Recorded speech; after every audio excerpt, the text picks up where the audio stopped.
So this is a message out there for all of my moms.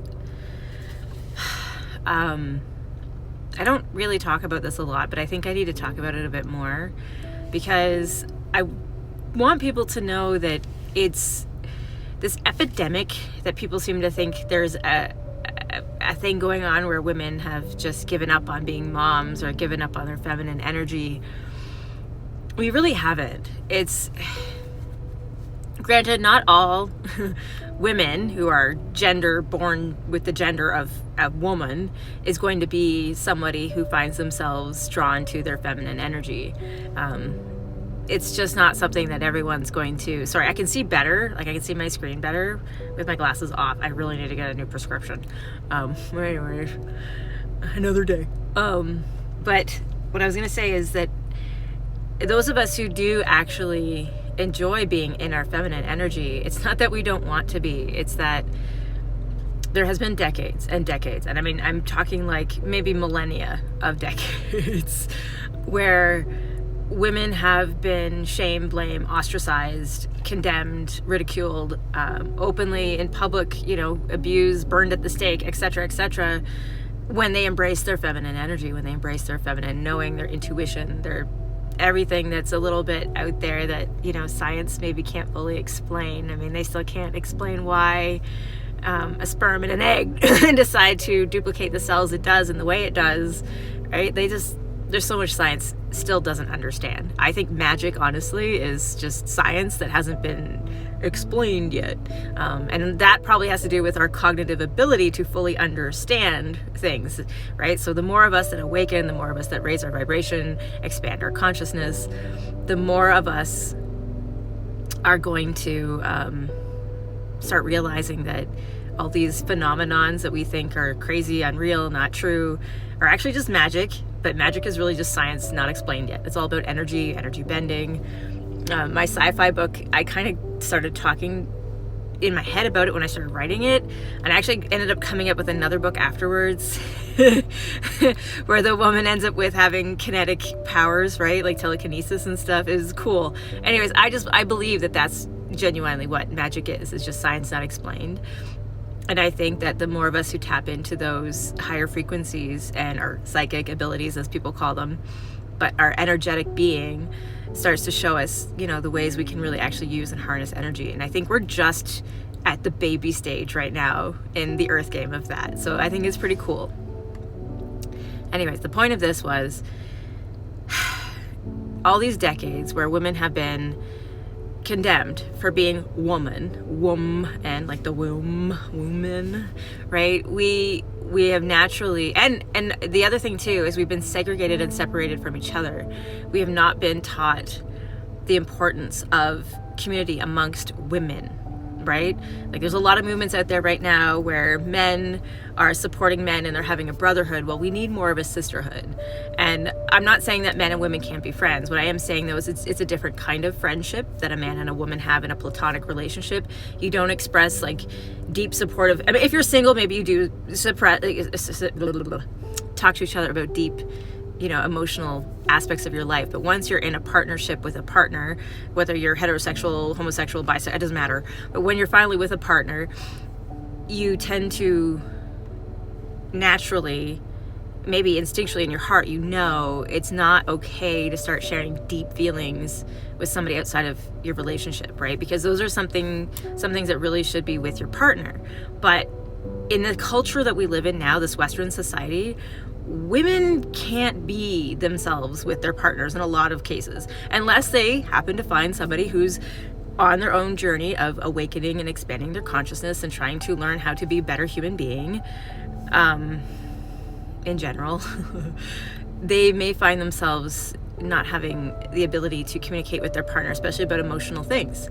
They may find their partner is condemning and blaming and shaming, and they might not even be abusive. Their partner just might have been raised in a way, let's face it, Western society, this culture, men are taught to find a lot of women's natural attributes, natural ways of being, to be flaws, to be things to be criticized, condemned, things to shame and blame and control them with.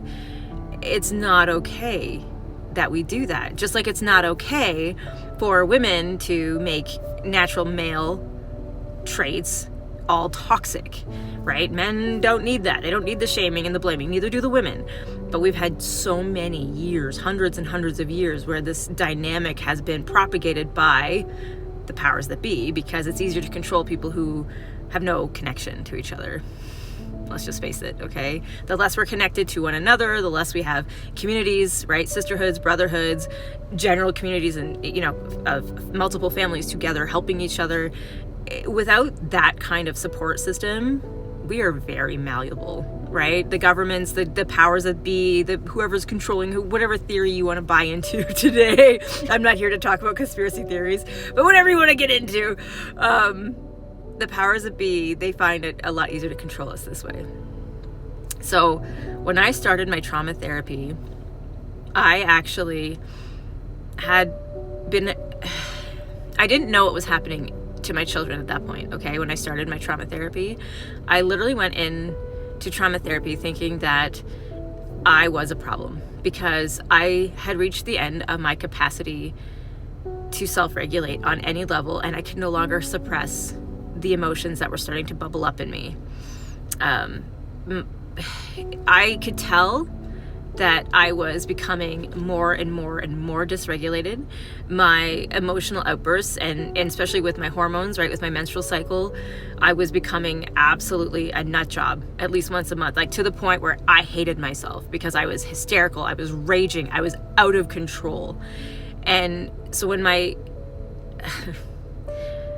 abusive ex and my abusive stepfather decided that that would be an easy way to manipulate me and to blame, shame, and guilt me into feeling like the utmost piece of shit of a human being, I believed them. And I really thought I was the problem.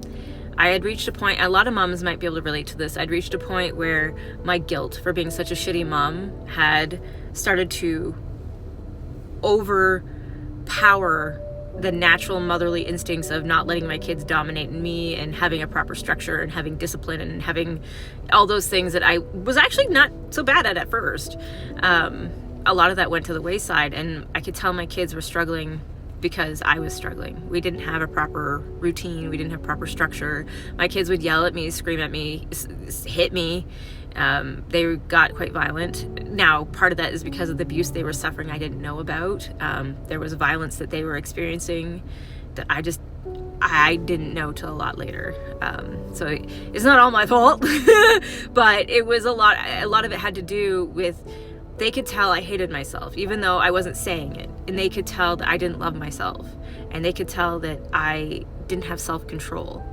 So they didn't treat me with respect. They didn't treat me in a way that you would expect a child to treat their mother.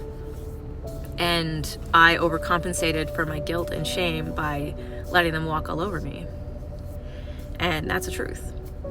So, you know, one of the things I had to address in my trauma therapy was, how do I know now when I'm actually being assertive and being a good mother and putting in healthy boundaries, or when I'm being too harsh or overcompensating? Because when my problem before was I didn't have the ability to recognize when I was gonna lose my shit, right? I was so disconnected bodily, emotionally. Like the disconnect, when you suffer regular trauma every week, every other day, every day, after decades of it, you start to feel crazy because you don't know what's real anymore. You have people telling you that you're the problem, that this is the problem, this is the way it should be, and why aren't you like this, and everyone should be like that, blah, blah, blah. And you have someone over here saying, no, that's wrong, do this, do that, and then you read a book, and it's like, no, do this, and then you read the other book. Like, it just, right? And I was so lost and confused. But luckily, through trauma therapy, and I suggest a holistic trauma therapy, I did learn that it wasn't all my fault. I literally was doing the best I could with the tools that I had and the capacity I had. So just know, you know, if you're a woman out there and you are struggling with your children, you're not alone. And all I can tell you is a lot of these things won't heal, though, until you leave the abusers, which is the hardest thing to do. But You're not alone. And there is hope.